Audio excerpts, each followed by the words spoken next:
Peterson. This is Open Forum. I always like to start by asking who is a first-time attendee. All right, welcome.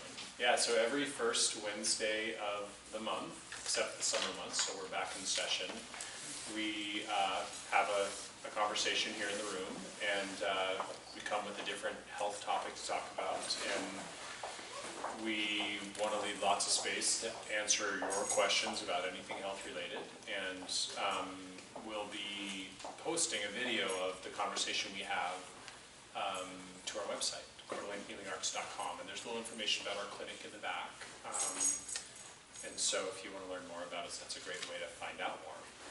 I also want to introduce Dr. Mia, who is my partner and my associate over at Coeur d'Alene Healing Arts Clinic, and she's going to hang out and work through some of the more broad kind of class questions that you guys have.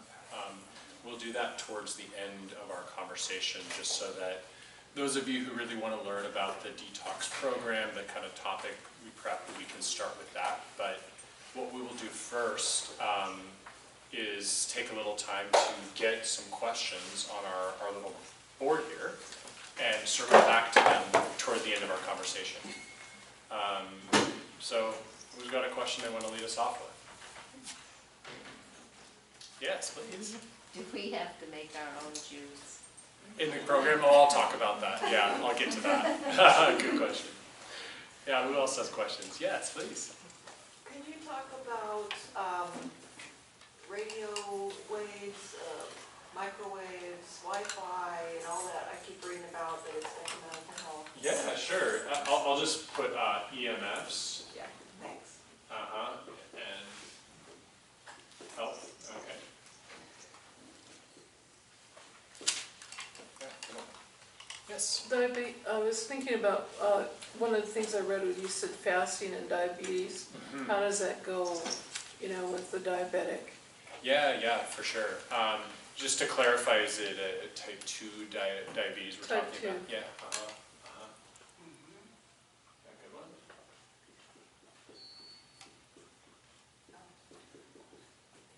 Yes. Vitamin K2, I'm a little late to the party on that, and Sure. and in labeling, I see it's hard to find, absolutely grass-fed, but I've seen pasture-raised, like Organic Valley brand. How does that vary, or what products do you have to go to actually be getting that? Oh, I see. Yeah. Yeah. So What labeling are you looking for? a kind of a separate question about finding, grass-fed throughout life animals for consumption. Yeah. Good question. Okay. Cool. Yes. And appreciate if you could touch on anything like impact with low thyroid, if you're dealing with low thyroid, Okay. how that would work in with The detox protocol? Okay, sure, yeah. Absolutely.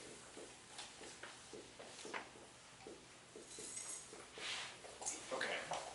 Yes? I'd like to know more about the juicing and eliminating green, because I'm on a blood thinner, and they said you can't have kale and green leaf lettuce. So, Yeah. what are the alternatives?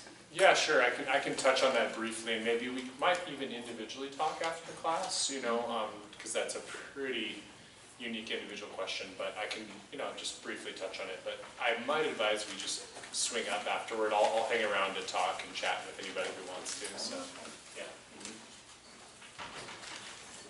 Yeah. Cool. Who else? Any other questions? Preventative measures for working with things like macular with your eyes. Yeah, macular degeneration. How to protect. Yeah, sure.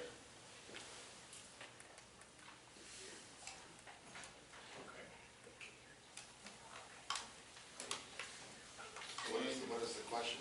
Oh yeah, so the question is, we're going to circle back to just any health-related question that anyone wants to have us field, and I'm writing them down, so after the lecture we can kind of individually address them for those who want to hang around. How about cancer? From the standpoint of what kind of specific question about cancer? Like nutrition and that kind of thing to combat cancer. Oh, okay, nutrition around cancer? Yeah. Sure, we can speak to that a bit.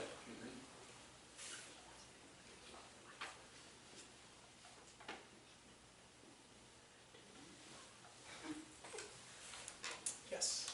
I'm curious about how the detox juicing interfaces or perhaps conflicts with the Swami genotype diet. Okay, yeah. I think the short answer is that we can integrate the two together very nicely.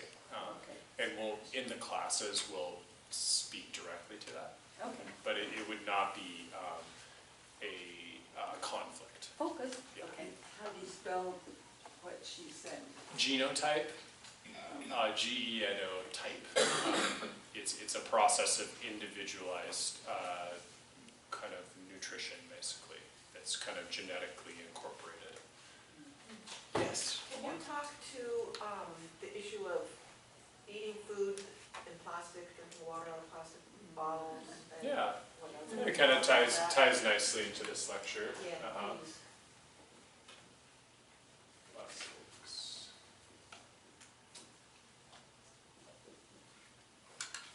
Cool. All right, great questions. Any others? Yeah, so we're going to come back up together and go over these when we get done with this next section. So, so this is kind of a twofold conversation tonight. One of the reasons we're getting together is for those individuals interested in learning a little more about detoxification medicine and the upcoming group juice cleanse that I'll be leading. We're going to overview that process, understand what would make you a good candidate to do the detox and what's detoxing all about and what's it going to look like and what would I kind of begin into and all the logistical stuff. So that is going to take place in a couple of weeks here, so there's an opportunity to register if you'd like at the end of the class and reserve a seat because they are limited and I think we're about half full currently.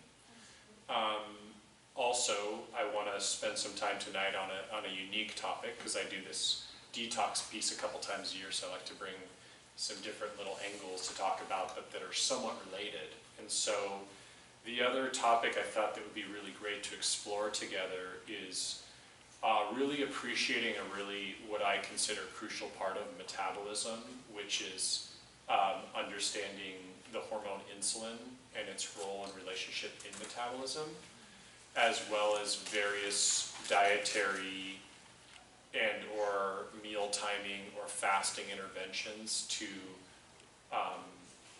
adjust or influence or relate to metabolism and insulin. So I want to kind of lead the discussion there and then move into kind of overviewing the detox. That sound good, everybody? Okay, sweet.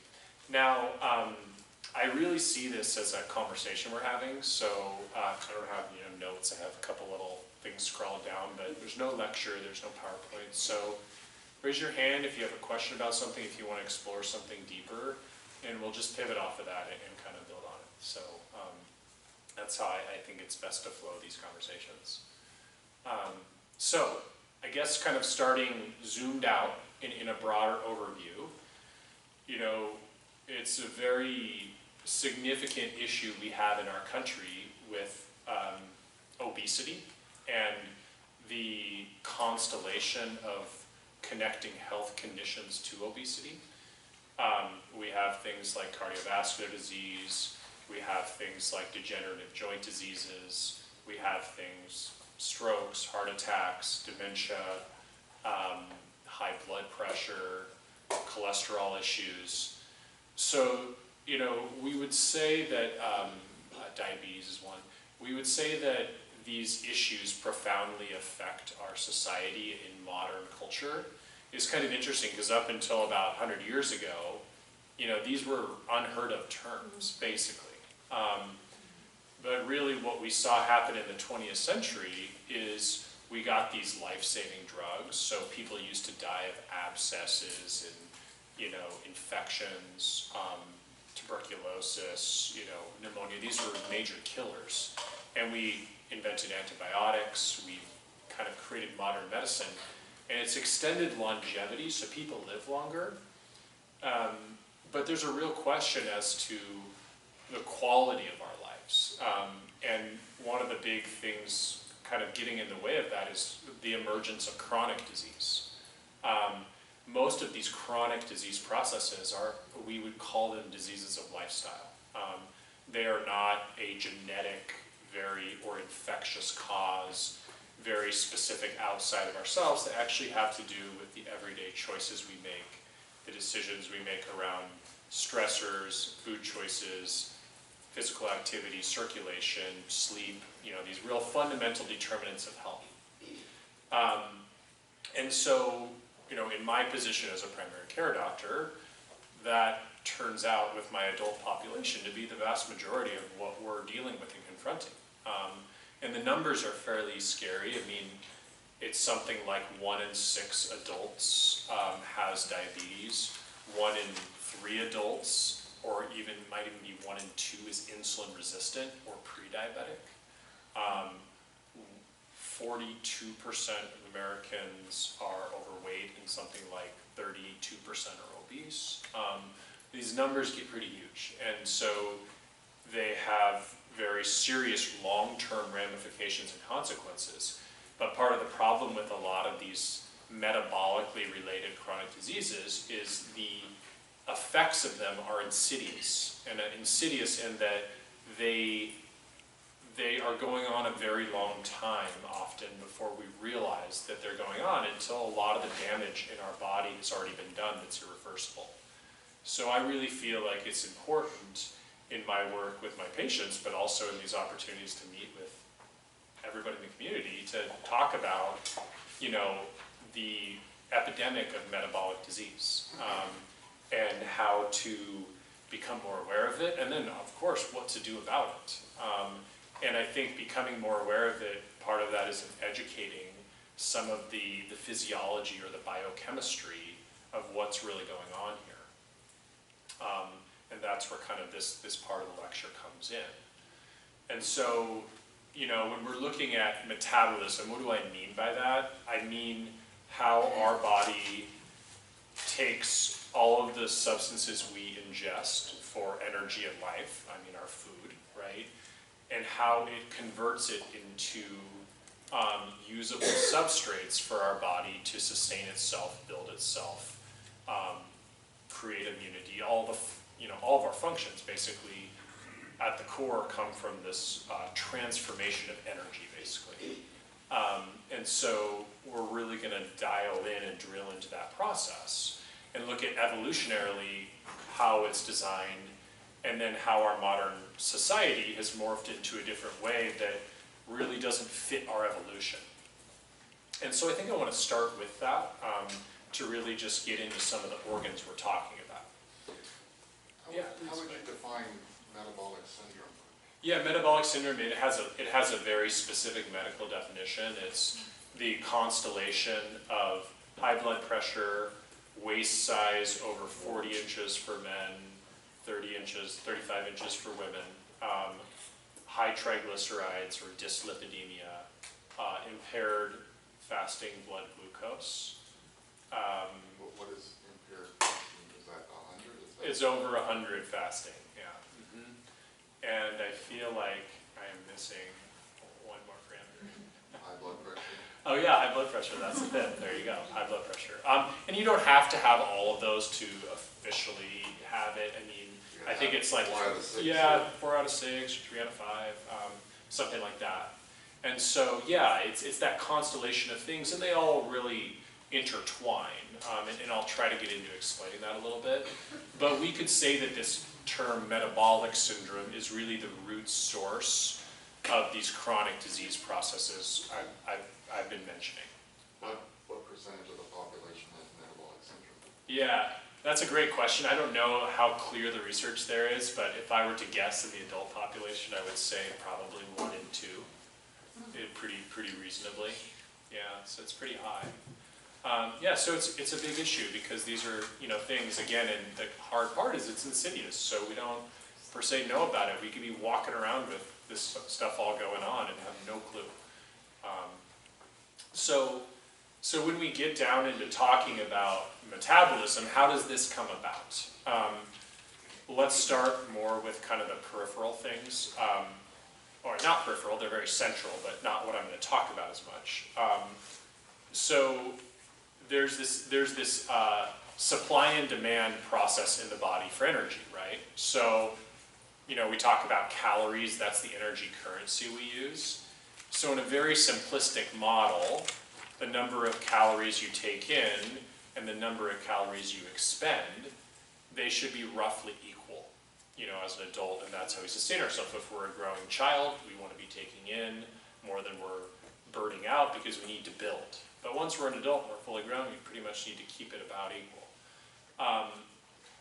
Where, if you just really boil it down, this is oversimplified, the problem lies is, in modern times, we're consuming a lot more calories than we're burning. That has to do with how many calories we're consuming, and that has to do with how many calories we're burning. In most people's case, we're consuming more and we're burning less. And so that leads to this constellation of metabolic syndrome. That's like the most boiled down statement, but I think we can all grasp that. What's really important is that we take this several steps further to understand what's really going on in the body. Okay, is that good? All right. So evolutionarily, it used to be that, humans would probably be in a hunter-gatherer ancestry, which was the last, maybe 8,000 years up until about 1,000 years ago. We would be walking around about 10, 12 hours a day. How many people are walking 10 or 12 hours a day? I'm not. Right? So you're burning a lot of calories. We would also be eating, pretty infrequently. The human body is really designed, and I'll explain this more, to go days on end without any food. So it's incredibly not uncommon to, go a full day without eating anything. And we have very good physiological systems adapted to doing so. And so we could say our evolutionary design is very efficient at storing energy. And insulin is a big player in that process. So when there's plentiful energy, i.e. when we have, an abundance of berries fruiting or, nuts we're gathering, we can really store it up.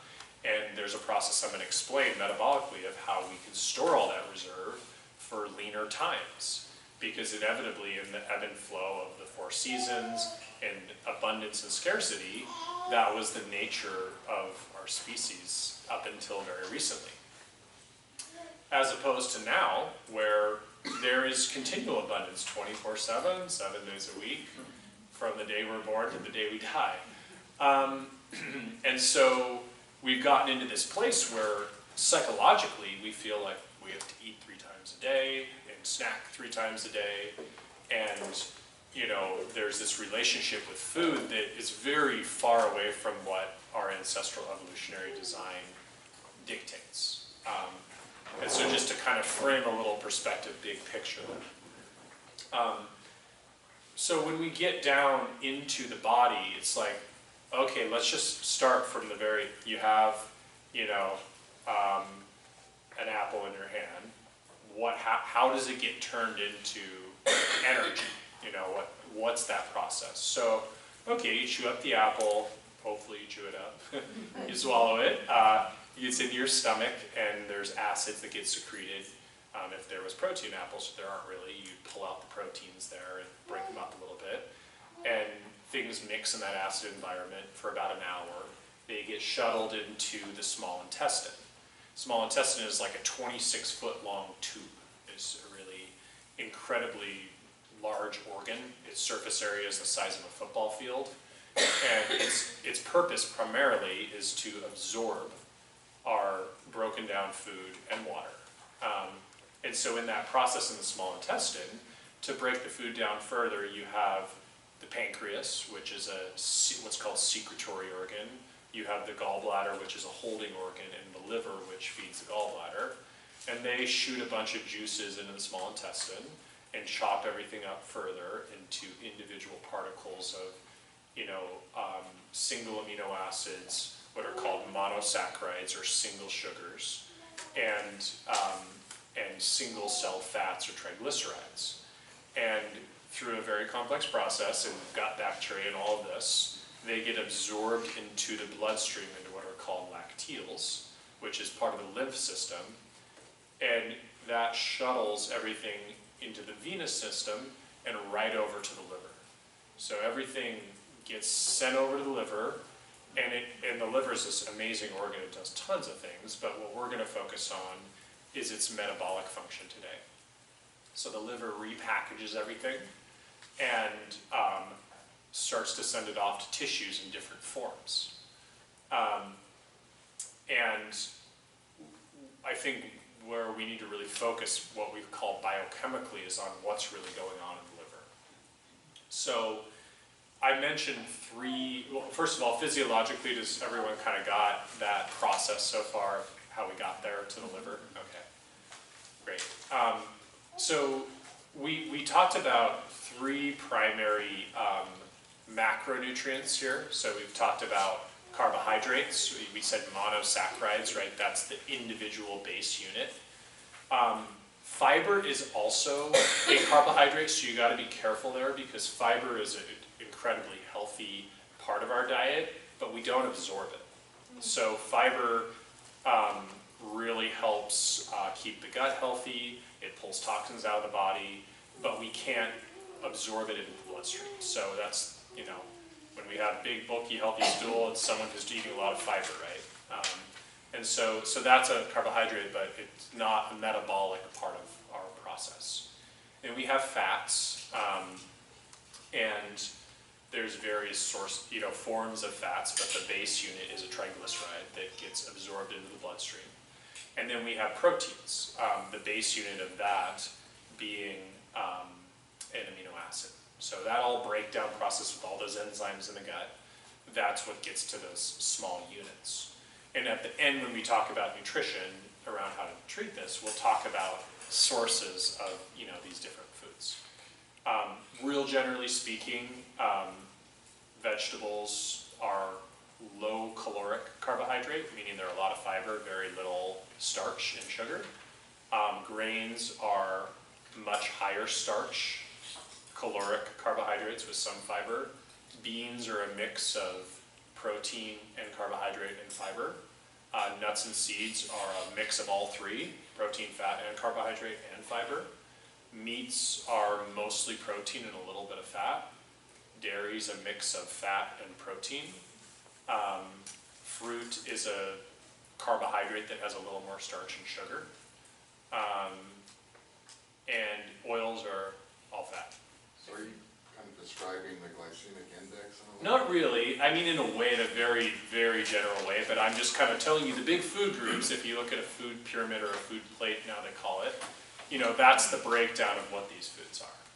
Okay. What do you think of the federal guidelines on the standard American diet and the food pyramid? Yeah, I'm not going to weigh into that too heavily. I think my conversation will demonstrate probably a pretty divergent viewpoint about it. Okay. Yeah, but it's an individual question is what the bottom line is. And I really want to emphasize anything I share in this setting is a very necessarily generalized conversation because we're speaking to a large audience, but any person I work with, in the clinic, we're having an exquisitely personalized conversation, and necessarily so. Yeah. And this is all going to be visible on by video? Oh, this lecture we're doing? Yeah, so that camera, we're recording it, and so it'll be on our website in about a week, if you want to re-listen to it or share it. Yeah. So let's get into the liver and what's going on there. Basically, in order to, move a muscle or, do any function, think, anything in the body, you need to have some sort of energy currency.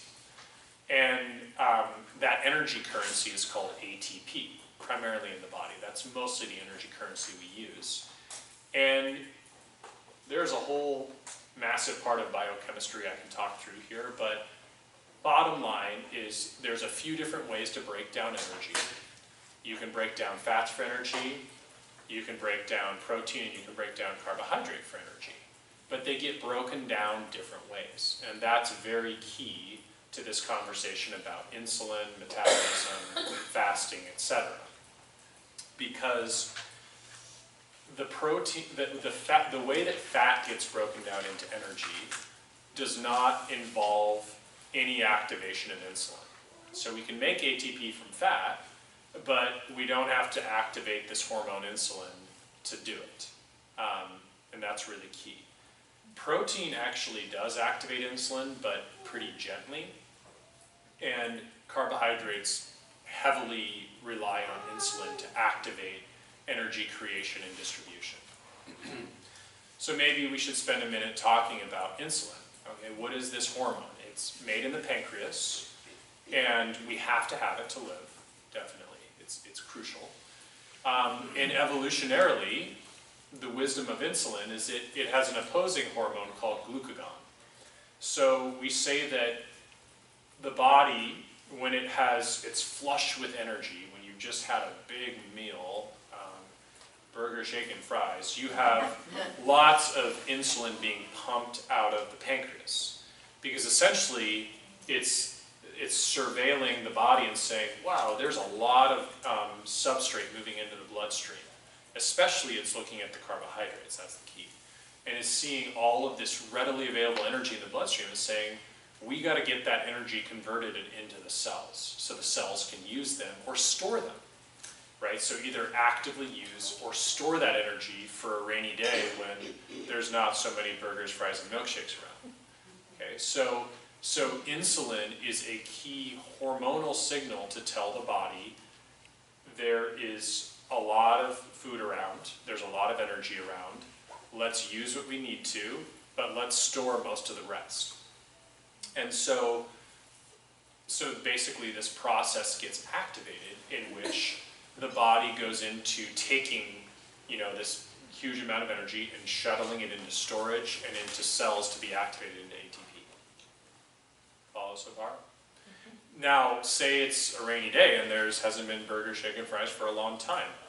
And let's say that time is about 4 or 5 hours, because that's about how long it takes for being in the unfed state to activate the opposing hormone, glucagon.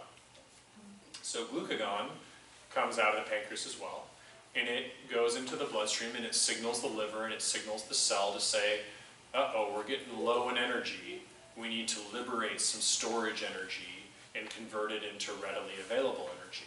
Storage energy being fat, the readily available energy being ATP, right? That's the energy currency we talked about.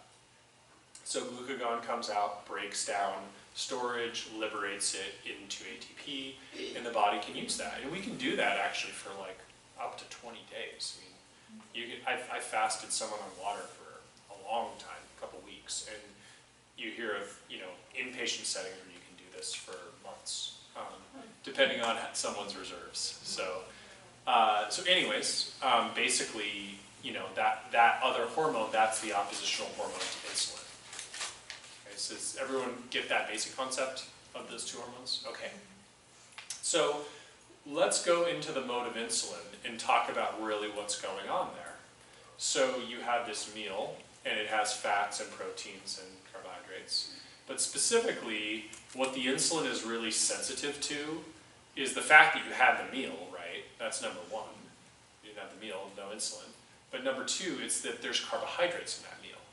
Because in order to get those carbohydrates into the cell to be converted to energy, they need insulin to get in. So basically, the carbohydrates get into the bloodstream, they're floating in the bloodstream. We could also say it's sugar. Our blood sugar gets raised, and then insulin bursts out of the pancreas and pushes, by binding receptors on the cell, all that sugar, all that glucose in the bloodstream into the cells. And then when the glucose gets into the cell, it gets converted to ATP and it gets utilized.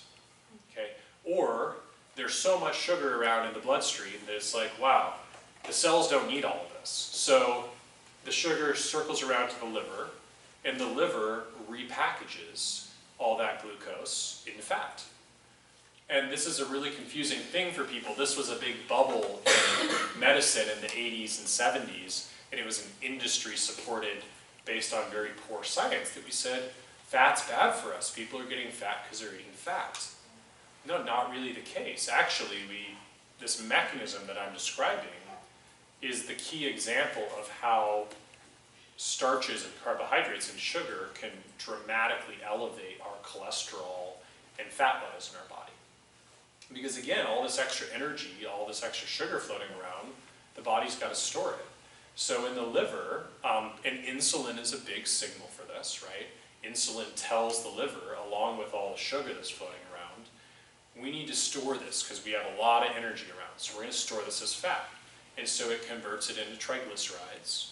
And those triglycerides get deposited in adipose tissue. But they also get deposited all over the body. They get stuck in the blood vessels. They get stuck in the liver, right? You know, you're starting to get the picture, right? Atherosclerosis, fatty liver disease. You know, these are all parts of too much of this process going on. And of course, we get fat. We make more adipose tissue. So this is the other major activating factor of what insulin does, is it tells the body to make and store fat. Right? So in normal physiological circumstances, you're in the fed state, you're in the fasting state, you're burning a lot of energy, you're taking in energy, there's an equilibrium to that. Insulin stays pretty efficient at moving glucose into the cells, and it stays pretty efficient at balancing itself with glucagon, which is the hormone of fasting state. Right? So there's this equilibrium, and we maintain about our same weight, our cholesterol stays about even, our energy can stay stable, our insulin kind of goes up and down, but it generally stays in this same wavy pattern that's pretty equal. Okay, so what happens for metabolic syndrome is, first of all, we're eating way more frequently. So rather than eating once a day or twice a day or maybe 3 times a day, we're eating 5 or 6 times a day. So we're shooting out a lot of insulin all day long because we're constantly eating. Insulin is always turned on, glucagon is never turned on. So we're constantly telling energy to go into the cell, we're constantly saying to make fat. And we're eating a lot more calories than we're burning usually. So inevitably we're going to gain weight. And also the other thing that starts to happen is the mechanism at the cellular level where the insulin shuttles the glucose into the cell to make energy, it starts to break down. It starts to become resistant. In other words, it's like, I'll use a metaphor, like, this is maybe kind of like not the kindest one, but, alcoholic or a drug addict, right?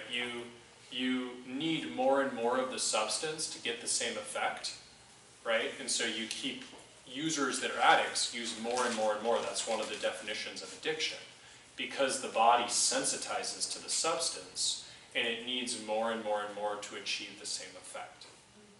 So same thing happens. Sugar, by the way, is a drug. One of the hardest drugs to be addicted to. But what happens is we have a tougher and tougher time moving the cell from the bloodstream into, the sugar from the bloodstream into the cell. And the pancreas has to put out more and more insulin to do that.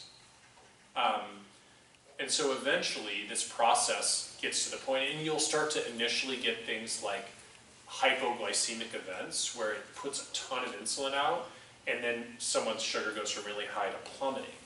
And many people can see this like in the afternoon when you have a high carbohydrate, high sugar meal and you get tired after you eat. That's really what you're experiencing, is a hypoglycemic event where you've overshot your blood sugar and it's bottomed out. And it's lower than the baseline. So that's a very typical sign of early stage insulin resistance. As it progresses, the resistance gets so strong at the cellular level that you're not even able to adequately lower your blood sugar level. And so your blood sugars start to steadily elevate. And it's only at that point, which is relatively later in the game, that we can run labs like fasting glucose or hemoglobin A1C and see that, oh wow, your average blood sugars are really high. And actually most doctors don't even run A1C. A1C is an average of your blood sugar. That's a little more helpful. You'll just run fasting blood sugar, but the reality is things are pretty evolved by the time your fasting blood sugar is impaired. Now there's another marker you can run. We've been talking all about it, insulin. You can run fasting insulin and catch much earlier stage insulin resistance, because insulin is the first thing to rise when this process is becoming dysfunctional. Okay. Most doctors will kind of look at you puzzled when you say something like that, because I've never ever seen one ordered by a conventional medical doctor. So, See what order? Insulin, fasting insulin. Yeah. So it's just, however, it's a very inexpensive lab and it's a really useful one to do early screening for this type of issue. Don't they typically order that when you do your annual physical? No, they'll do fasting glucose only, typically. Yeah. Which again is, you know, it's a snapshot, and it's pretty later stage when your fasting glucose becomes impaired. Right. So remember, there's all this precursor stuff where your body's pumping more and more and more insulin out to kind of keep that blood sugar stable and to keep the energy flowing into the cell. Well, I understand what you're saying about this Yeah. whole process that we go Yeah. through and spike our insulin, but Yeah. I mean, wouldn't it be fair to say that in the medical community and the nutritional community, what you're saying is kind of against the grain? I don't necessarily think it's against the grain. I just think it's a really underappreciated process that's really only acknowledged when it's quite advanced. Well, What's your the- recommendation that we have 8 servings of grains or whole grains a day, You know, we'll get to, you know, some of the nutritional stuff, but I think the understanding biochemically of what I'm explaining is understood in the medical community. It's just that we don't pay attention to it until there's really, I would say, evolved process of insulin resistance going on in most cases. What's the difference between the A1C and the other one? Is it like a stick? Or? A1C is an average Yeah. of 3 months of blood But sugar. then the other one you mentioned, Fasting glucose. yeah. It's a snapshot in time. It's just And where is is that your like- glucose right in that moment. Is it like a finger stick or something? You can do it as a finger stick, Yeah. yes. That's So the that's like easy a way to do meter? it. Yeah, you could use a meter or you can do a blood draw, and it's a little more accurate. Fasting Yeah. glucose. Is that insulin test Pepsid or something? What's the name of that insulin? Oh, it's just fasting insulin is the test. What's the Pepsid? C-peptide? Yeah. Yeah, it's a pre-insulin. It's another version of really checking pancreatic function, insulin output. So it's more useful in seeing C-peptide, I like, as really evaluating degrees of diabetes more so, and in pancreatic output capacity with insulin. So the eventual end stage of all this is finally the pancreas is like, I've had enough, you know, like I can't keep giving insane amounts of insulin to deal with this process, and it shuts down. And that's when, you know, we have diabetes and we have what's called insulin dependent diabetes. And that's in really advanced stages. And it actually, I would say in most cases that's irreversible, because all the cells that make insulin have been destroyed at that point for many people. Yeah, your question? What is the insulin level supposed to be if you get your doctor to? Yeah, I personally like to see it under 6 for everybody. And it's funny because you look at the range, and the range is so crazy. It's like 1 to 25. But someone with an insulin of 25 is super insulin resistant. So that's another issue, and where I diverge a lot from conventional providers is that, you know, it's kind of like, oh, as long as it's in the range is good. Whereas some labs that's true in my opinion, but many labs that's not true. And insulin is a very, very loud case of that, because, you know, an insulin over 10 is, you know, guaranteed there's insulin resistance going on here for fasting. Under 6 is that's testing the fasting insulin? Fasting insulin, yeah. You're talking about like an A1C. No, it's insulin. We're looking at insulin. Okay, I thought That's glucose, yeah. So we're talking about the hormone insulin. And it's a great lab test, and I run it all the time on patients. But, you know, I think out of pocket, I think it's $15. But again, if we're trying to do the insurance kind of dance, then it's not going to be covered. Because Can you do it out of pocket without a doctor's order? I think there's some direct labs. I don't know if there's any out here in Coeur d'Alene, but there's definitely some in Spokane. Yeah, so I mean, I think labs personally should be accessible to anybody, and I think the future is moving towards that. But I just use a lot of direct pay with my patients because I can negotiate really low rates with labs, and then we can, you know, get what we need and not argue about it with a model that, you know, has a very antiquated system of appreciating what really matters in assessing health. Yeah, Mary? Here's a question. Yeah. My mom is type 2 diabetes, Yeah, and sure. she's insulin resistant. Okay, So, yeah, correct. like, Yeah, insulin, you have to have insulin resistant to be type 2 diabetic. I mean, that's by definition a precursor to developing type 2 diabetes, is insulin resistance comes first. but I mean, she didn't always have to, now she has to take insulin. Yeah, because that's a situation where the pancreas is kind of shut down. Or it's so uncontrolled that the providers have skipped over all the steps that could address it without insulin. And we're not going to necessarily have a talk about diabetes tonight. It's just to kind of wrap our heads around this process of metabolism and insulin and what's going on there. Right, so these are all great questions, by the way. Thanks.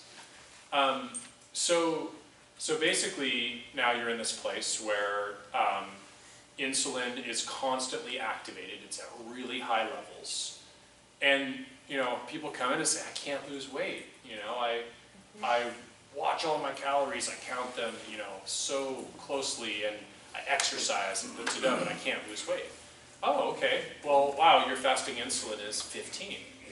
What does that mean to me? Well, it means that you're getting this signal in your body constantly that's saying, make and store fat, hold on to energy. We got plenty of it around. That's what insulin is saying.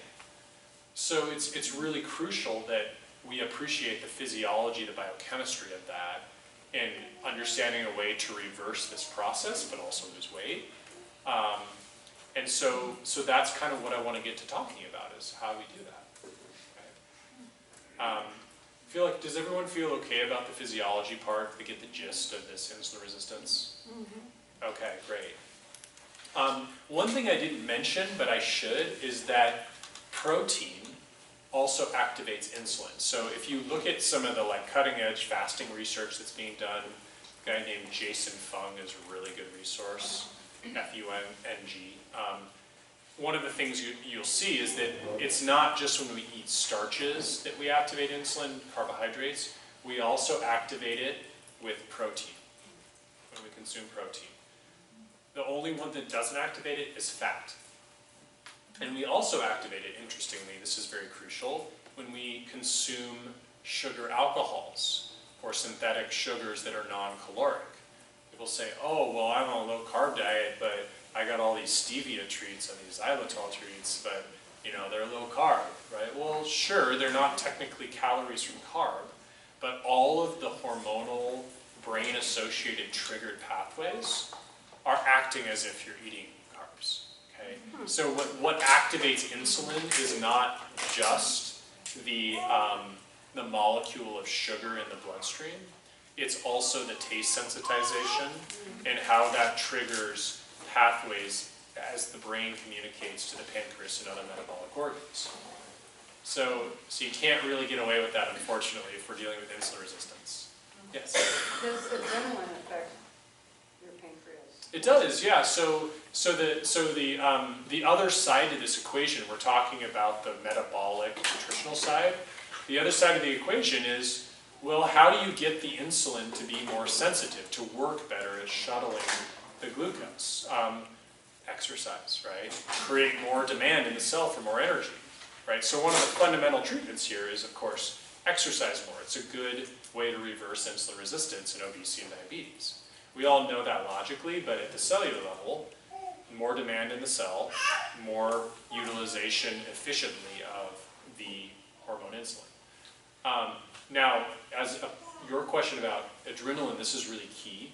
In my practice, I find myself if I were to just allocate where I spend the most time, you'd think as a naturopathic physician, it's like educating on nutrition, educating on healthy eating. That's important, but I probably spend the most time educating and exploring the chronic effects of stress on the body and how it impacts our health. And one of the many ways it impacts our health is related to how adrenaline and cortisol affect blood sugar regulation. So when we're in a fight or flight response, we're in a stress response, you know, and we're running from that tiger, we want to liberate a lot of glucose to have a lot of energy to save our life.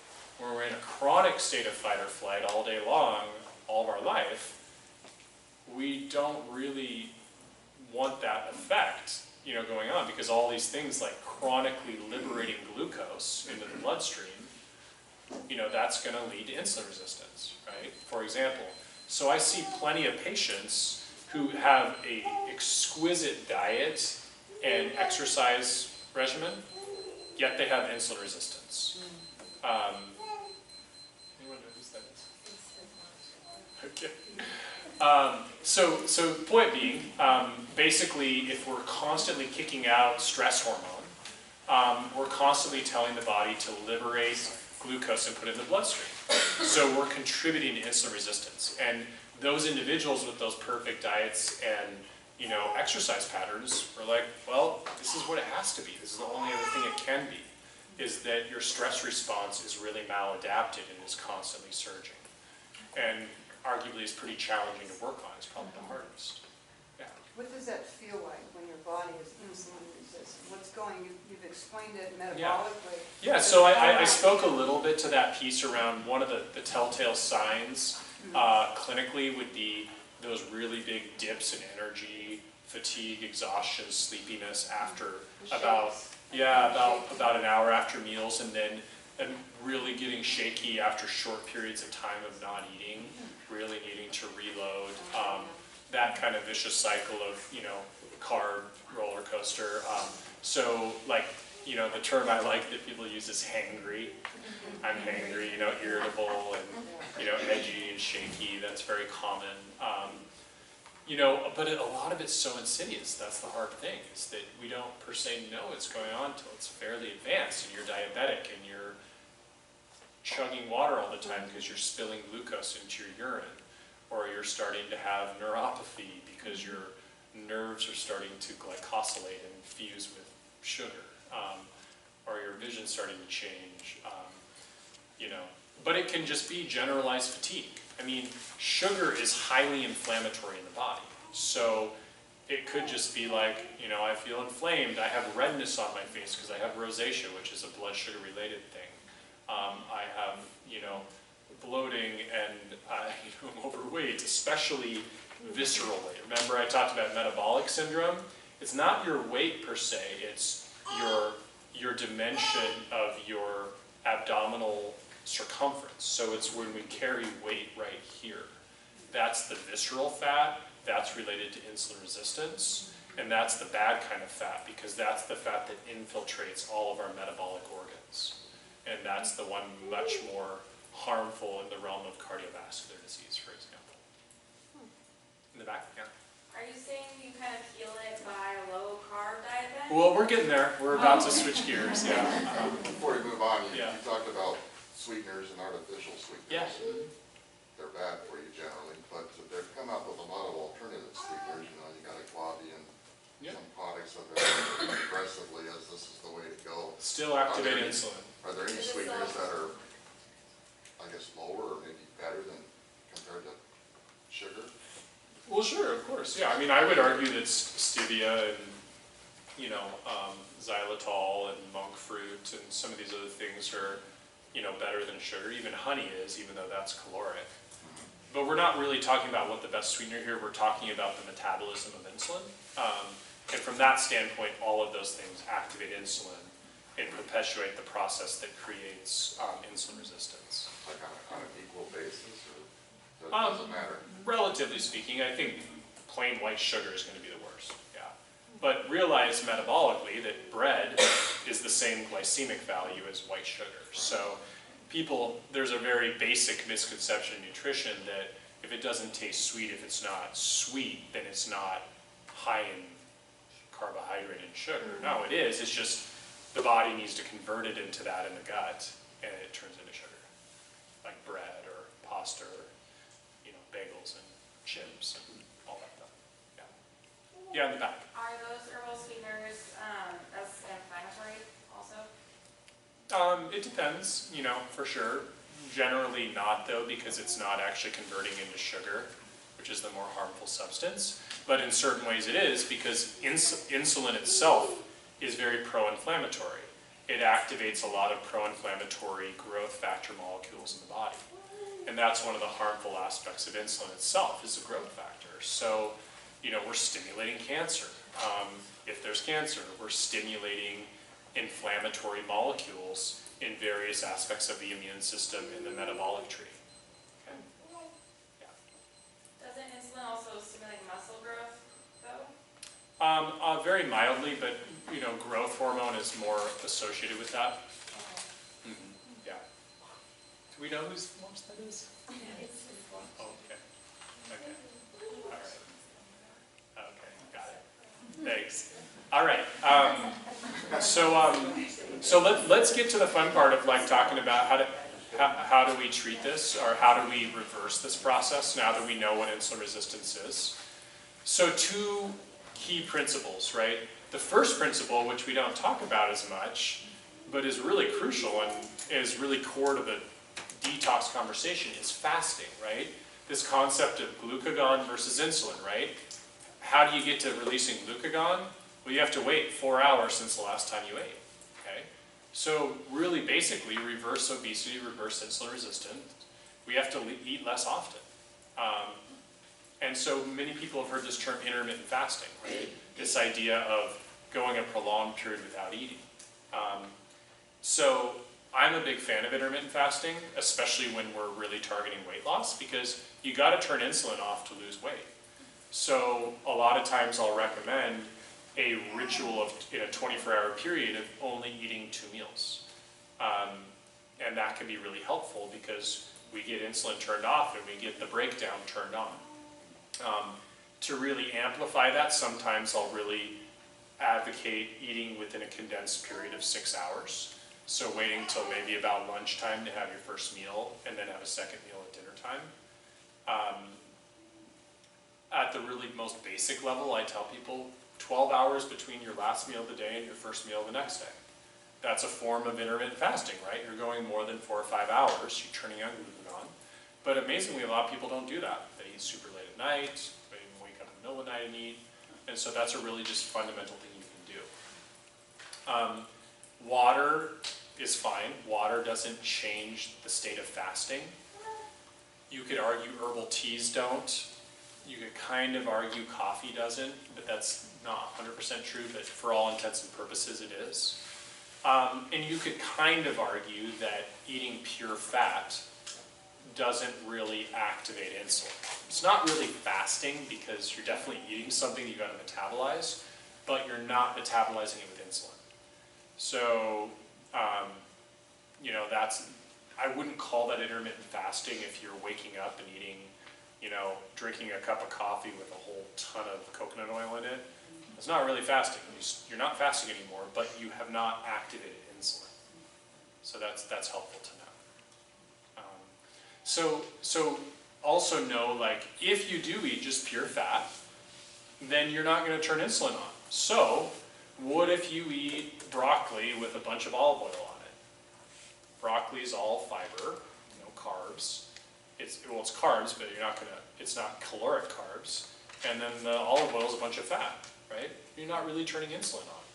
So thus we get into these conversations of different therapeutic diets, and we get this huge, buzz diet that's out there as a popularized term now, which is the ketogenic diet, right? This concept that we're eating lots and lots of fats, a little bit of protein, and very, little carb, very small amounts, less than 10% of our intake. A lot of people don't do that right. They say they're doing keto and they tell you what they're eating, and it's nothing like it. But the idea, you can actually get to a place where you're not using insulin at all, you're not really using glucose as an energy currency, you're actually making what's called a ketone body. And there's other lectures where I've talked in depth about the ketogenic diet. I'm not going to go into depth tonight. You can watch the videos on that. But that's a principle that's really great for dealing with insulin resistance and diabetes and obesity because you're not turning insulin on hardly at all. And that's really great for that process, if that's existing. Now, one thing also that's really good that fat has going for it is it keeps us satiated. So if we want to do intermittent fasting, and we're not going to eat for long periods of time, then we want something that we're not going to be hungry all the time, right? So that insulin roller coaster, when you have that bottom out of blood glucose an hour or two after you eat, then it makes you want to eat again because your blood glucose is low and the satiety factors are depleted and saying, okay, I need to eat more. Whereas fat, keeps your blood glucose really stable, so it doesn't affect it, right? There's no glucose in fat in terms of how it converts to energy. It converts straight to energy without turning into glucose. And so, it kind of keeps blood sugar stable, which doesn't bring this yo-yo of appetite. And fat itself is quite satiating. It burns slow, like metabolically speaking, we call it like a log on the fire. And carbs are like kindling on a fire. Burn really brightly, you have to keep putting them in to keep the fire going. So intermittent fasting and a higher fat diet work really nicely together. And so, where does protein fit in? I mentioned that protein does activate insulin a little bit, so we have to be appreciative of that. And if we're just thinking, oh, well, if I have issues with my blood sugar and insulin, I can just, snack on meat all the time or eat a little protein all the time. No, the studies show that that does knock your insulin into action. Not as big as eating sugar or starch, but it still does. So we have to be thoughtful about these high protein diets. Now, do you lose weight on a really high protein diet? Yes, you do, because it takes so much energy to break down protein that your net output is to zero. But it's awfully hard on the metabolic organs to eat a high protein diet. It's really hard on the liver and kidneys. So you'll never see me recommending that to a patient because I don't believe it's the ethical way to help weight loss happen. So what happens when you have 2 glasses of red wine with your dinner? And Yeah. it's a smart dinner. Yeah, sure. Because then I'm just kind of thinking about, well, Yeah. the liver gets busy with that, so Yeah. how are you interrupting what's supposed to be happening? Yeah, well, I mean, it does knock out the liver function a little bit, but, alcohol is sugar. So it activates insulin, and it has a little bit of a weird paradoxical effect in the liver. It doesn't have quite the same blood glucose effect as, pure starches and sugars. But if you're dealing with insulin resistance, it's something to really look at depending on quantity and frequency. I advocate probably the single best alcohol you can drink, just for a lot of reasons, but specifically for insulin resistance, is really dry red wine, like Cabernets, those kind of wines. Yeah, and I like to advocate that you eat it with a complex meal so that you're absorbing the sugars at a slower rate. Yeah. So what kind of fat are we supposed to be eating? What kind of fat? So oils like extra virgin olive oil, clarified butter, nuts and seeds are good fats. Really good fats and fatty fish like salmon, sardines. Egg yolks are great fat. Avocados are great fat. I'm not as big of a fan of coconut oil, but it's okay. Those are some of my favorites. What about MCT oil? Yeah, MCT is a little bit cleaner version of coconut. Yeah. So I'm good with coconut. Yeah, MCT. Yeah, so this idea, that we're getting at here, basically, because we want to flip over the detox, the take-home message is, right, reducing meal frequency, consolidating that timing, maybe even outright fasting, which we're going to talk more about here, as a tool to reverse insulin resistance. Great tool to reverse it. And being very selective about the macronutrients you consume.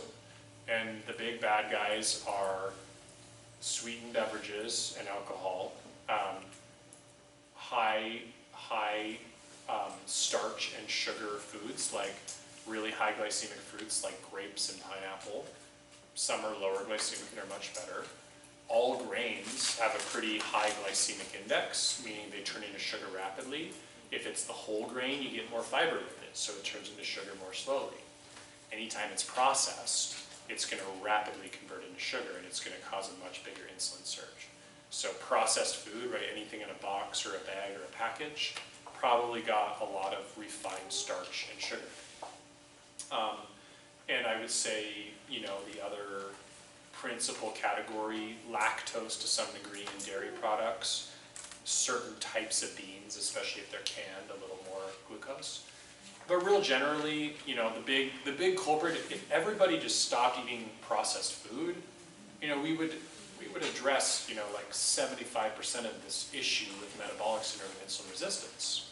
Problem is we eat, it's actually most of what people eat. It's the majority of their diet. And another really important thing to mention is we're big meat eaters nowadays in this country. And once you go beyond 3 ounces of meat, your liver converts all the rest of it into sugar.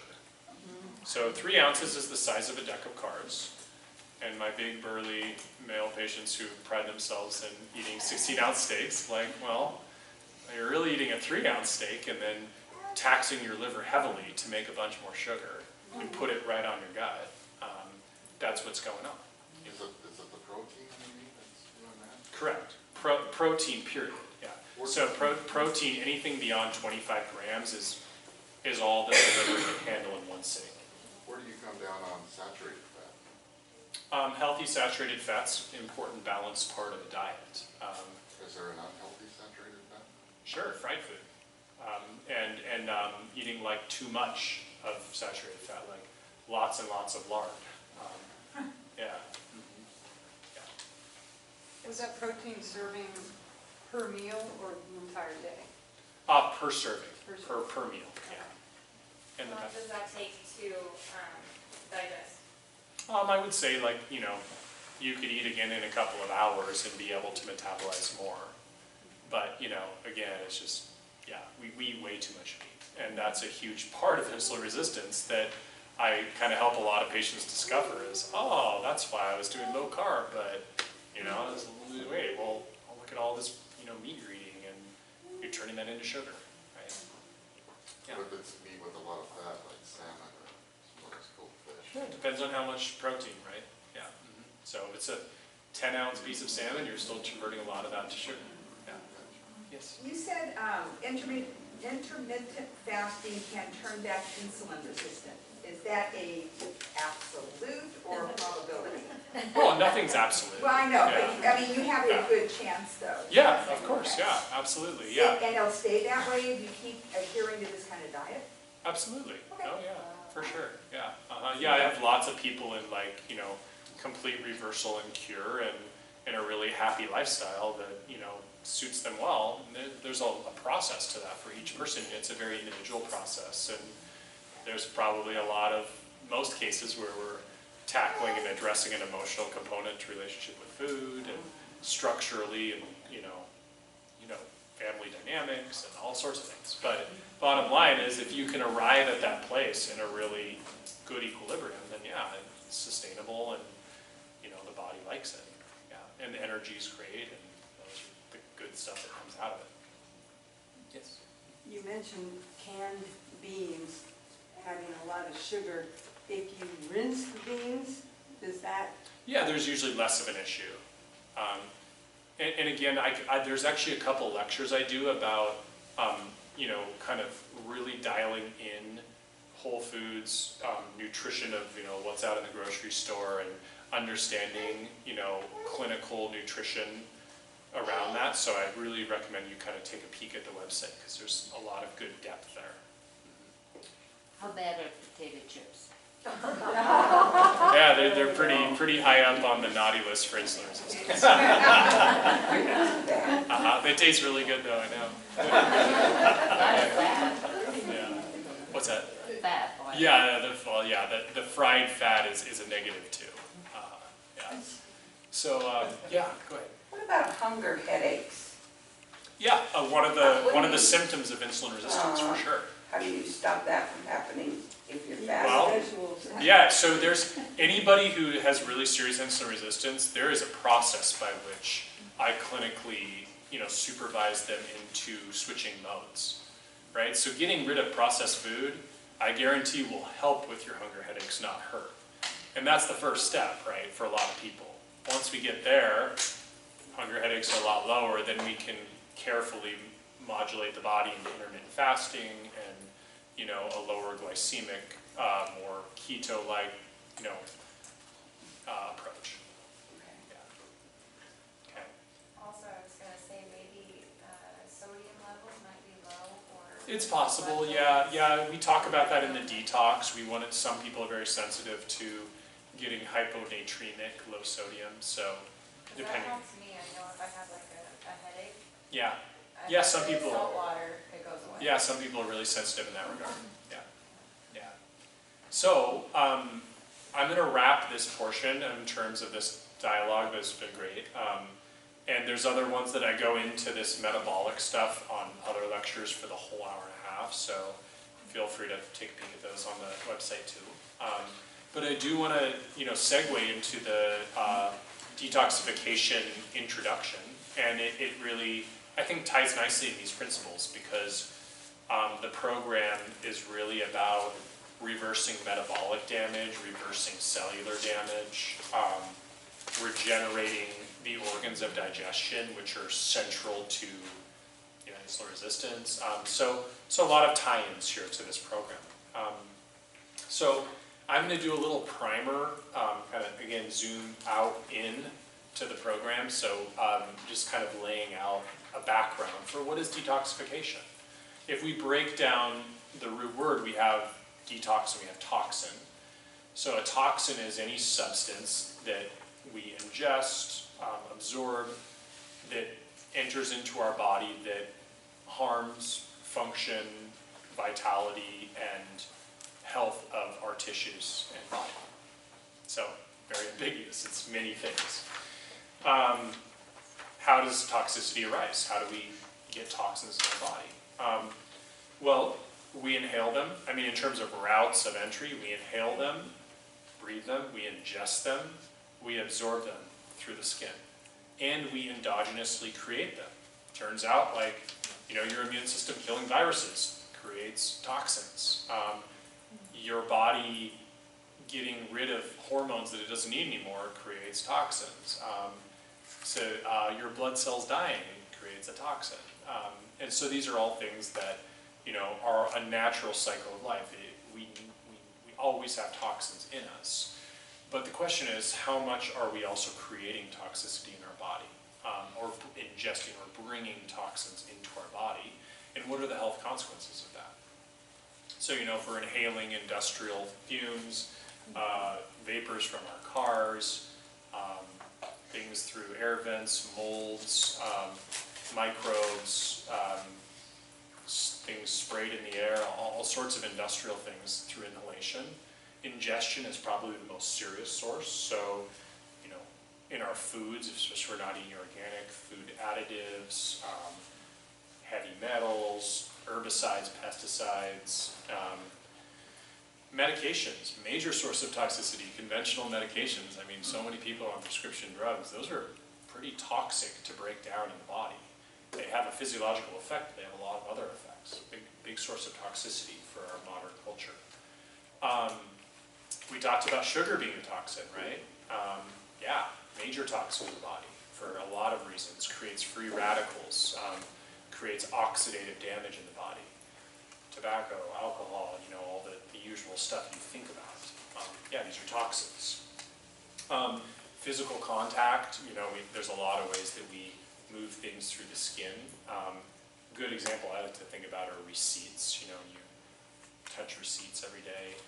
They have, neuroendocrine disrupting compounds on them. They, block hormone pathways, or they masquerade as estrogen-like molecules. So there's plastics, right? All of the ways that we touch and, relate to plastics. any sort of thing we touch that's industrial and chemical, house cleaning products, solvents, those kind of things, those are all toxins that can absorb into the body. There's a great website that I love that, more for the skin-related section called Environmental Working Group, EWG.org. It can rate all of your household products and kind of give it an A through F, rating. That's a nice resource. Okay, so there's another big way that toxicity gets created. We talked about sugar, but we didn't talk about the foods we're ingesting and how if we're eating foods that our body doesn't assimilate efficiently, they turn into toxins. And, food intolerances are a real thing. I'm a very strong believer in them, even though there's kind of a counter movement that says that's not true. But yeah, we all have food intolerances. We all have foods we're sensitive to that can transform into a toxic burden or accumulation in the body. And that's definitely a major source of toxicity in my opinion. Another one that we don't think about, but is a powerful source of toxicity, is stress, worry, our thoughts, and we actually can really look at the physiology of this and biochemically see how negative thoughts and really intense stress patterns lead to breakdown products that are toxic to the body. So we talk about that in the detox because that's a pretty real form of stress for of toxicity for a lot of people. On a heart level, of course, too, but biochemically as well. Probably one of the biggest forces of toxicity that we also don't really talk about whenever you look online at a detox protocol, they really miss the boat on this, is compromised elimination pathways. And that's the detoxification, is getting rid of toxins, right? Well, what if your pathways of elimination are blocked? Then it's all just going to sit in there and keep recirculating. So a big part of our focus in this conversation in the classroom setting is going to be how to activate eliminatory pathways. Questions so far? Cool. So common toxicity symptoms, I have a big list that I wrote out, but I really believe that pretty much any symptom we experience of adverse, feeling of health or vitality, we could really, boil down to toxicity in the body. It might be mental, emotional toxicity, but most of the time a physical toxicity. And it's a really core naturopathic principle.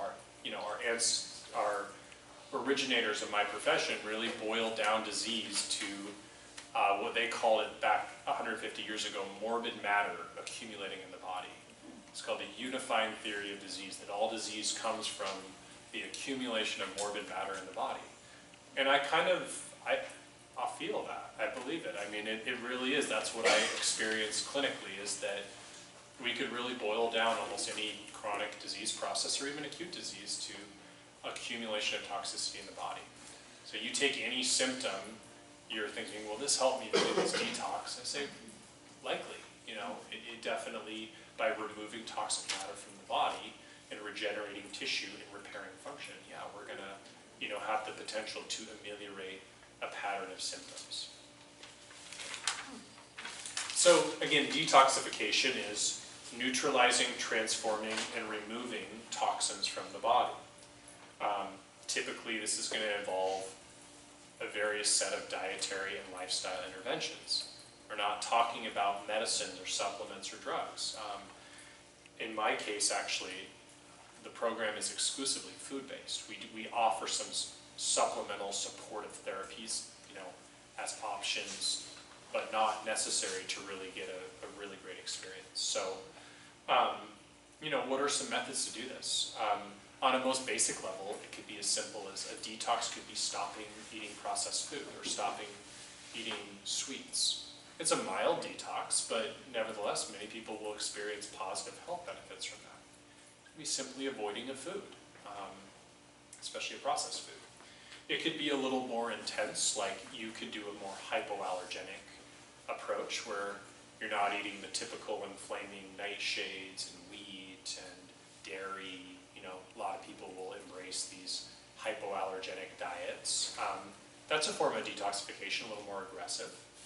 And then maybe more aggressive too is going into a format where you're exclusively eating fruits and vegetables, which are our most nutrition-packed, nutrient-dense, and detoxifying foods. And in fact, the first phase of this program is a, fruit and vegetable exclusive diet for a few days to prepare the body for the fasting state. A little more intensive intervention is juice fasting. Now, fasting is the idea of turning off the organs of digestion, and that's the kind of definition I'm going to use. And so when you press vegetable juices and extract all the fiber, you can passively absorb that nutrition. And so a very favorite version of fasting for me is juice fasting with vegetables. And that's the central component of the program that I'm going to outline, is a 5-day juice fast. Again, all food-based at this point. Now, there are out there those big, hey, here's this meal replacement jug and take these 50 capsules, and, it's all, it only costs you $39.99 for 3 months or whatever. Of course, we're neglecting all the eliminatory pathways. We're neglecting all of the awareness of physiology. We're just saying, take this product, which, makes me laugh, because one of the main focuses in detoxing is in really cleaning out the liver. You're taking all these capsules, the liver has to process all of those. So we really want to unburden the liver. In fact, when people do my class, they're mostly stopping all their supplements, because we really want to allow the liver to focus on really metabolizing all these toxins. So needless to say, I'm not a huge fan of those types of protocols. And I think a really good cleanse needs to be guided and counseled in, educating a person on why and how we're doing things, and making sure those eliminatory organs are working well, right? Because, we have to stop the intake of toxins, but we also have to enhance the removal, right? So the whole, nutritional side is stopping the intake, but we need to enhance removal, and there's a lot to that we go into a lot of detail in class. Yeah? I was curious, what is the benefit of a juice fast over just fasting? Yeah, so the most aggressive form of fasting is water fasting. And water fasting is when all of the energy that your body is sustaining itself with is internal. So what happens with a water fast is it very rapidly breaks down fat and liberates toxins into the bloodstream. So water fasting, in my opinion, needs to be done with very close clinical supervision, and ideally done in an inpatient setting, because there's much higher risks of your physiological systems going out of equilibrium, of your electrolytes going out of equilibrium, of your blood glucose dropping to a dangerous level. So I don't water fast anybody but the most experienced fasters, and we do it under pretty close supervision. It's the most intense, aggressive detox, but you really need to work your way toward that. And in my opinion, juice fasting is a great gateway to appreciating the capacity to do that. And actually, at the end of the juicing phase of the program, I extend an invitation to participants to do a day of water fasting to culminate the juice fast. But the difference there is with the juices, you're still taking in calories. So you're still deriving plant nutrients, energy, and ability to sustain your daily life with the juices. Whereas if you're water fasting, you can't go to work. I mean, you have to just hole up in a house or a hotel and be doing that, which most people just can't pull off in their lives. I actually feel more energetic. Yeah, and if you're really experienced with water fasting, Like especially day 2. yeah, right. Day 2, day 3, I feel great. Yeah, if you're more experienced with it, that's definitely possible. But again, it's such a very necessary place to be experienced and to be closely guided that that's not the nature of the program that is offered as a class setting. Yeah. I wanted to know, like, in the water fasting, Yeah. do you do it, how many days do you do that? Do you do it once a week, or? Do I? Well, I don't water when fast. you do a water fasting, Yeah. how does that work? No, I typically do more extended programs with people for very specific health purposes. It could be related to cancer, it could be related to, severe obesity, So there's various settings where we usually do extended programs. What kind of juicer do you recommend? If you're Yeah. going to be doing a juice Yeah. fast, you better Yeah. have a juicer. Right, so all those individual smaller questions, you know, we go into a lot of detail both in the classes as well as in the preparatory phase. You don't have to have a juicer, you can also buy juices that are pre-made. We'll get into that if it's something you choose to, you know, be a participant. Don't you need to have it on hand when you start? There's emails that go out to the entire class at least a week before to kind of orient all those questions. Yeah. Yeah, so, you know, kind of the history of fasting real briefly. It's ancient. You know, just look at how animals behave when they get injured. They stop eating, right? Okay, let's let the body allocate resources to regeneration and repair and healing. Any animal that ever gets hurt. When we get sick, why do we lose our appetite? Our body's telling us to fast so that we can regenerate and enhance energy flow to the immune system to clear the microbe. So it's very innate to our physiology. We talked about that at the beginning of class. It's also infused into all of our ancient healing traditions and spiritual traditions. Every major religion incorporates fasting as a component of its work. There are spiritual reasons for that, but there are also very practical reasons for that. Hippocrates was a huge fan of fasting. We call him the father of Western medicine. The ancestors of my profession in the 19th century over in Germany, where the nature cure movement originated, and moving into the hygienic movement in the United States in the early 20th century, fasting was a hugely incorporated therapeutic tool for all sorts of serious conditions. And so coming down the line to modern naturopathy in my clinical practice, I have a huge passion for it as well. And I incorporate detoxification medicine with almost all my patients. And I do this class with you guys a couple times a year where I'm actually a participant with you and I cleanse with the group. And so it's something I've done. I think this will be like my 24th fast with this fall group. So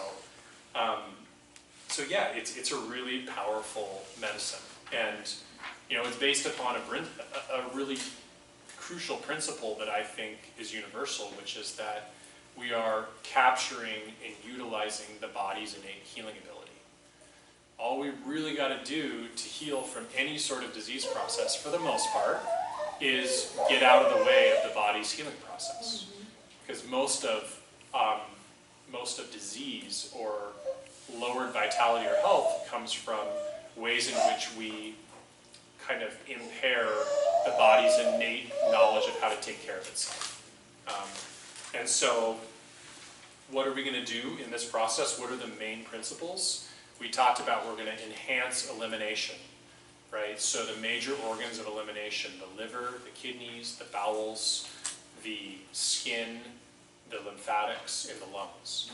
We're going to talk in depth about how to activate all of those pathways of elimination. Yeah, go ahead. Sorry to keep asking so many questions, That's but how does the body not process the sugar in the juice? I mean, if you take the fiber from it, isn't it all just sugar? Yeah, how I defined fasting was digestive rest. But I know that that's a little confusing from the earlier conversation. We were talking about metabolic rest was what we were defining. I'm defining fasting in this, juice fasting in this case, is digestive rest. We allocate about 40 to 50% of our energy output a day to digestion. So when you fast on vegetable juices and you passively absorb that nutrition without activating that digestion, you're liberating the vast majority of all of that digestive energy into other allocations. So how does that compare to like a bone broth fast? Well, bone broth fast is somewhat different in that, you're using a very different set of nutrients. So a bone broth fast really, I do that actually with some of the participants, a very small subset, but this program that's been passed down through many mentors of mine and refined quite a bit by myself, I find for this time of year it to be a really effective protocol. I I like to use bone broth fast, like in the dead of winter more, with more kind of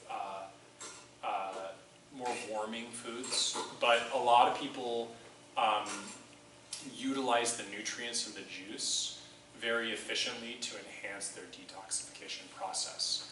And bone broth has a very different profile of nutrients, so those live plant nutrients seem to be very, very helpful for a lot of people's experience. Yeah, in the back. So, I'm sorry, go ahead. How long can you juice fast while you're breastfeeding? I don't usually recommend people who are breastfeeding intensely do juice fasting. I just think, I mean, we can talk about it individually, but it's generally not something I universally advise. If it, maybe at the tail end of breastfeeding, but not primary breastfeeding. So when you're doing juice fast, is it just vegetables that you're, vegetable juice, not fruit? Primarily vegetables, yeah, sugar content. Fruit's got a lot of sugar content. So you blend them up, or do you just run? Use a juicer, yeah, a juicer, or buy juices pre-made. So like a Vitamix would still have too much fiber? Yeah, it would keep the fiber, and that's a blender. Okay. Yeah, there's a lot of cheap juicers, and it's usually pretty easy to borrow one or find one inexpensive. It is one of the tools necessary. So we're doing a lot of elimination enhancements, so we're really going to dialogue in depth about those eliminatory organs, how to support them, develop tools and lifestyle habits that you can use for the rest of your life that will very particularly enhance your, experience of, not having these toxins continue to recirculate while you fast. Repairing the GI system, right? When you go on digestive rest, this is the best way to heal the gut, because why is it so hard to heal the gut? Why does it take so long? Well, it's constantly busy digesting food. So my favorite way to really amplify someone's progress on repairing a leaky gut and regenerating equilibrium in the gut microbiota is to fast, because then those cells can repair much more efficiently. I really like to work on circulation as a principle. If we're dumping all these toxins into the bloodstream, but our circulation is sluggish, how are we going to get them to the organs of elimination? So there will be quite a bit of dialogue, education around methods of enhancing circulation and how to emphasize that. Yeah, in the back. Is there any kind of protocol that would help to prepare for this? Yeah. Tell me not to eat sugar? Or Yeah, sure. So generally, I don't feel that any of the non-patient participants need to exquisitely prepare in a certain way. What I do a little over a week before the program starts is I send an introductory email with quite a bit of information, some general guidelines on how to prepare, and an invitation to people who are not established patients to share a bit about their health background if they desire, and any special considerations, and I make a file for all those individuals so that I can be thoughtful about individualizing their program if I need to. So there's some stuff built in, but there's nothing explicit you have to really prep for. Right? Yeah. So anyways, we're kind of getting through these principles. We talked about the liver. We're really going to focus on the liver, how to stimulate, activate the liver. We touched earlier on, stress as a big component of our health, and so this period is going to be really introspective and really an act of practicing self-kindness. So one of the principal rules of doing a fast is that you come to it voluntarily, right? That energetically you're in a good place to do something like this for your body. You're not showing up with fear or judgment or some ulterior motive that's not about just doing something really nice for yourself. So we'll really be talking about some of those mental emotional principles and touching on them too.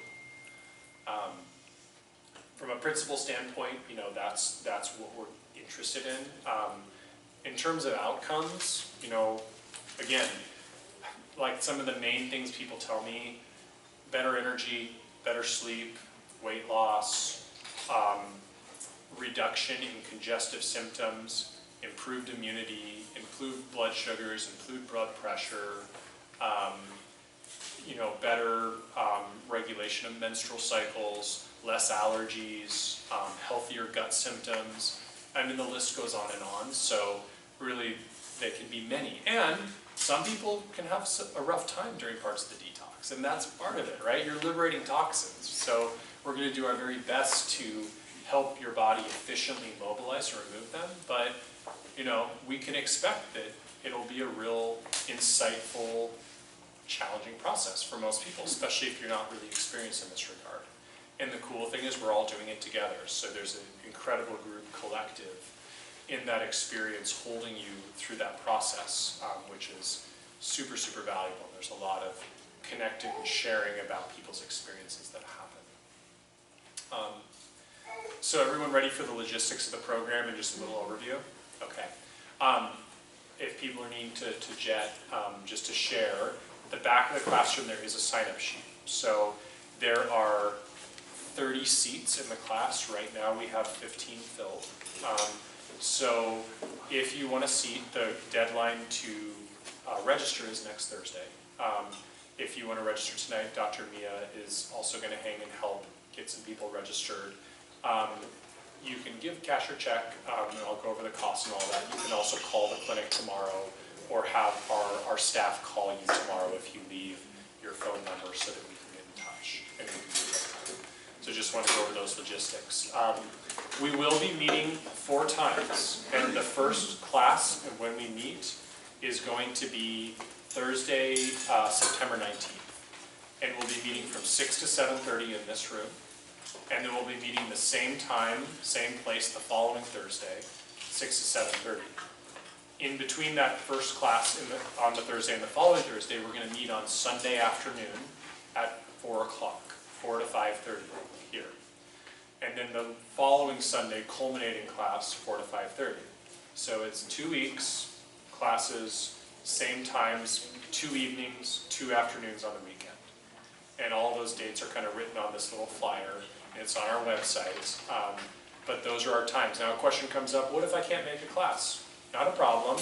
There's a video I've created that will catch you up on some of the things you missed, and we can individually dialogue. So if one of those dates you can't make one of them, or you might have to start a day late or something, or finish a day early, we can accommodate for that. But generally I highly encourage people to be at the classes because it's very valuable, the information you gain. There will also be many people there. About half of the registrants already are people auditing. So they have participated in the past for a reduced rate. They're joining the group again for the value of doing it in the group setting. So it'll be a mix. And non-patients, patients, of the existing patients of the clinic, and it's just a really great collective. So I can't speak highly enough about the process of coming together as a group. How the classes are designed is they prep you for the phase to come. So the first class on Thursday night is in preparation for what's called the bulking phase, which is a high intake of fibrous vegetables and fruits to kind of activate the detox process. We'll be doing that Friday, Saturday, and Sunday. There's a lot of food prep involved, so I like to do that on the weekend, where people have a little more time to spend time chewing and prepping food. On Sunday we meet in preface for the juice fast, and so that will begin Monday and extend through Friday. We'll also spend a lot of time in that class really amplifying discussion of organs of elimination, how to enhance your fasting experience, and kind of, you know, every class, lots of time for questions, lots of time for dialogue. When we meet the following Thursday, you'll be rounding out your juice fast. You'll have almost made it there. Share experiences. We'll go into depth about the reintroduction phase, which is going to start on Saturday. And we're going to get into all talking about testing for food intolerances, how to do the reintroduction, considering extending the fast, and then I'm sorry, I can't hear you when there's conversation at the. Oh, yeah, sorry. Do they maybe go Well, outside? I think it's unfortunately we just have to do the registering, and you can't really do it outside. I'm sorry. But They can't wait till it's over? yeah, that woman chose to leave. I know it's Oh, okay. I didn't have the choice. I'm sorry. And so the final class is the last Sunday. And in that last class, what we're going to do is we're going to culminate all of our experience. So we're going to say, well, where to from here, right? You just did this really great thing, but the key to a successful fast is how you leave the fast, right? So how do you go into life and go tackle life again with that in mind? And so we're going to have a conversation about clinical nutrition. Some of the stuff we talked about tonight we'll get into more depth about. It's just a nice way to kind of celebrate together that we made it. So that's the structure. As someone kind of alluded to, we need 2 tools to do the juice phase. We need a juicer and a blender. Or we need to buy juices and smoothies from existing establishments. There are some discounts that Pilgrims is going to give for their produce section, which is very generous of them. But you don't really need anything else. You don't need any supplements. I'm going to offer a few things depending on individual needs, but it's all food-based. So, overarchingly, another emphasis is that this is an individually guided program. So you're all going to get my cell phone number. If you call me, if you got something going on, if you have a question. For these 2 weeks, I'm very generous with my personal time and, you having access to me the whole time if you need it. Because it's really important to supervise a process like this and to feel like you have a resource. Trying to think if I'm missing anything. So the 19th, the 22nd, the 29th, and I believe it's the 2nd. Those are the dates. So Thursday, Sunday, Thursday, Sunday. And the cost for the class is $120. And it's for the 4 lectures. It's for all the materials. You're going to get a very in-depth, detailed binder illuminating the whole process. And that'll be on your seat when you get here. And it is kind of acknowledging all the kind of personalized time associated with guiding you through that process. And so I feel like those are the principal details that I need to share. Does anyone have other details that they're needing that I'm missing that I'm somehow forgetting? Yeah, in the back. So the juice fast, I mean, this is like a 24-hour, 7-day-a-week kind of thing, right? For the 4 weeks that you're in the program. 2 weeks. 2 weeks. Yeah, 14 days, 2 weeks. I wouldn't call it 24 hours a day. I think that's a really good point. Thanks for mentioning that. I use the term working class fast. It's designed in a way that we don't need to step away from our life obligations. Now, I said this is a really great time to make an intention about practicing self-kindness and self-care. So certainly that would hopefully be an intention for everybody. But you don't need to, take 2 weeks off work or drop all of your, familial or social obligations. I mean, it's going to be kind of hard to go out to parties when you're sipping on juice, but generally, it's very doable in the flow of a day-to-day life. So that's a great question to bring up. Yeah, any other questions about the protocol and program? Like how much juicing per day is it? How much juice am I going to be consuming? Yeah, a minimum of 32 ounces up to 64 ounces. Yeah, and the prep generally takes for one person, if you're juicing yourself and you're making your own smoothie, about 45 minutes. So it's not too bad. Like I said, lots of information will go out. So once we hear from you, either that you give Dr. Mia a check or cash, or you let us know we can call you tomorrow to collect payment and you reserve your seat, then we'll send that follow-up email probably about a week from today with all the kind of preparatory details.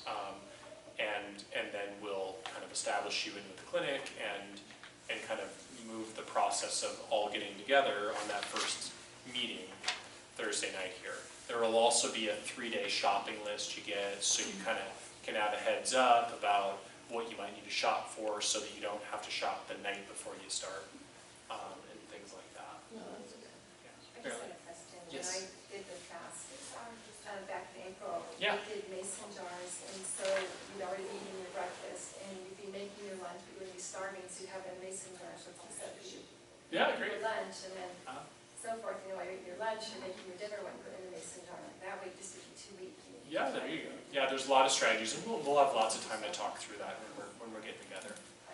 So, yeah, so if there aren't any, real logistical questions, I'm going to start to kind of work into this list, and if you need to scoot, Dr. Beal hang in the back for a little bit. and then she'll probably pop up here. So again, the sign-up list is really to say, you know, I'm interested, either collecting payment tonight or reach out tomorrow. And then I will also stay around for questions at the end of the session tonight. Thank you. You're welcome.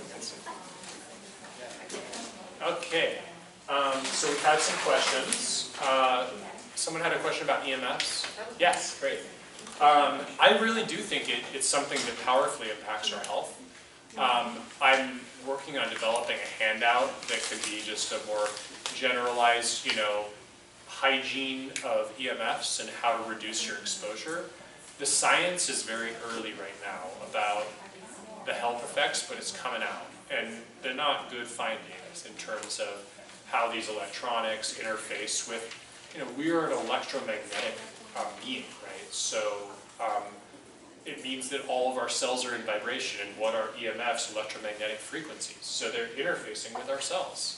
And they're not doing so in a natural way, I guess I'll say. So yeah, there's lots to do around protecting. I just refused, you know, the power company installing a smart meter on my house. But we can get low emitting routers. We can really hygienically prepare our rooms where we sleep, which is where we spend the most time in our house. We can do things with our devices and put protective covers on them on our phones.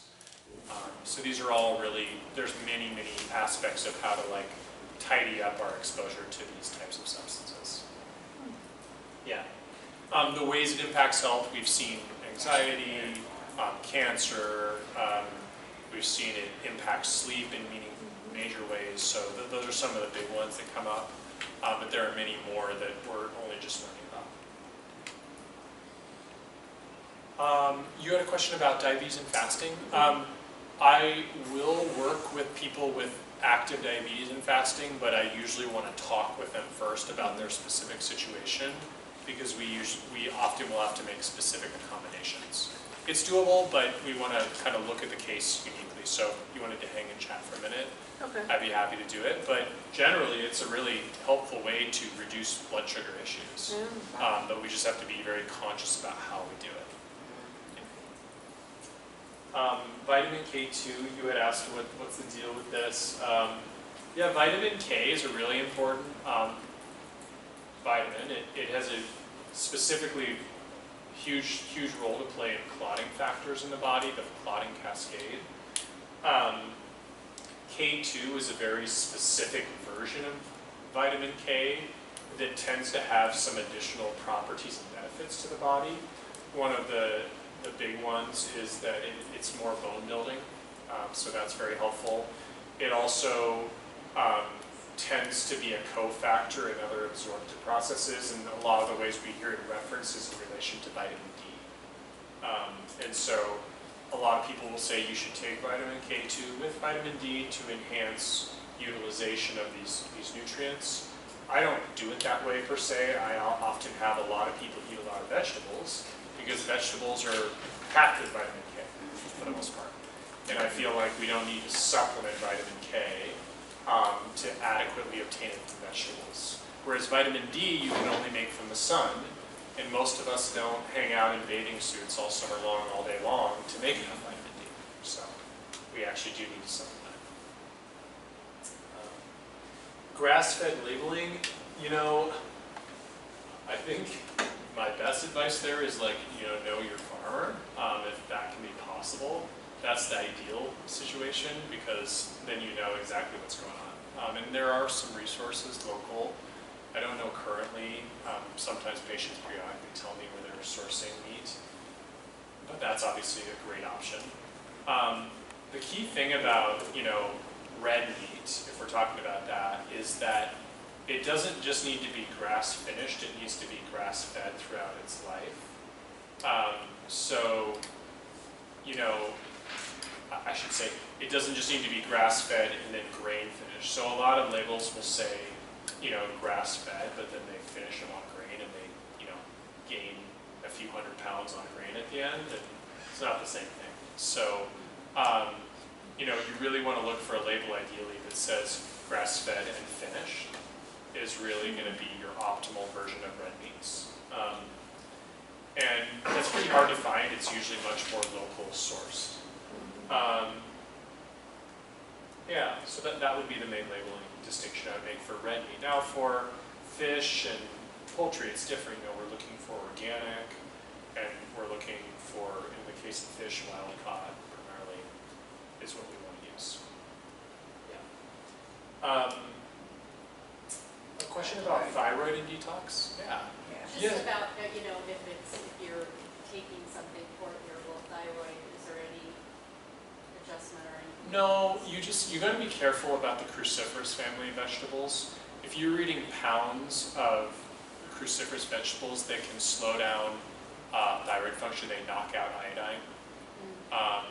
But we're not going to really do that in this program.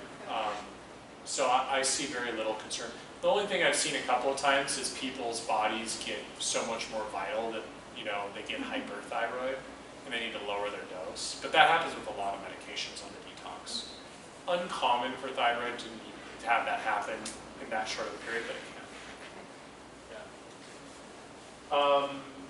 Blood thinner, someone had a question about that. Yeah, we can be cautious about that when we do the juice fast. We can be more conscious of which vegetables have more vitamin K in them. But I have such a philosophical disagreement with physicians telling patients not to eat vegetables because they're on blood thinners. My opinion is put them on a higher dose of blood thinner and eat a ton of vegetables. But I get it if you're regulated in a certain way and it really dysregulates it, that can be a problem. And so I've managed people on blood thinners in the detox, but and honestly, the jury is out as to even whether eating tons of vegetables and the fact that there's more vitamin K, if it's not offset by all the anti-inflammatory effects of eating all this healthy food and cleansing the body. So I would probably say that we could talk individually about it, and or we can discuss how you're monitoring your coagulation, and then maybe individualize a protocol. So that's my feeling about it. Prevention of macular degeneration. This is an oxidation issue, right? So we want to load the body up with antioxidants. The primary way to do this is eating a lot of really vibrant fruits and vegetables. That's the most fundamental way, and reducing exposure to oxidation, right? So both sides. So blood sugar issues, eating low quality meats, eating fried food, eating processed food. These are all ways to increase oxidation in the body. Alcohol, impaired blood sugar. So we want to reduce the potential of that while really amplifying the intake of oxidation neutralizing compounds. And then you can do stuff like take supplements that are really concentrated antioxidants. We use a formula called iron that I like. I've seen it actually reverse people's macular degeneration. So those are some of the options for that process. Nutrition and cancer, that's a big one. So fasting is awesome. Doing juicing protocols is really great. I found that to be super beneficial for some patients. I found keto to really be great for some patients. Ultimately, it's an individualized conversation based on the type of cancer, the genetics of the person, the forces at play. There's very good logic to all of those approaches. So I'm not going to say there's a one-size-fits-all approach, but usually I'm reflexing to modify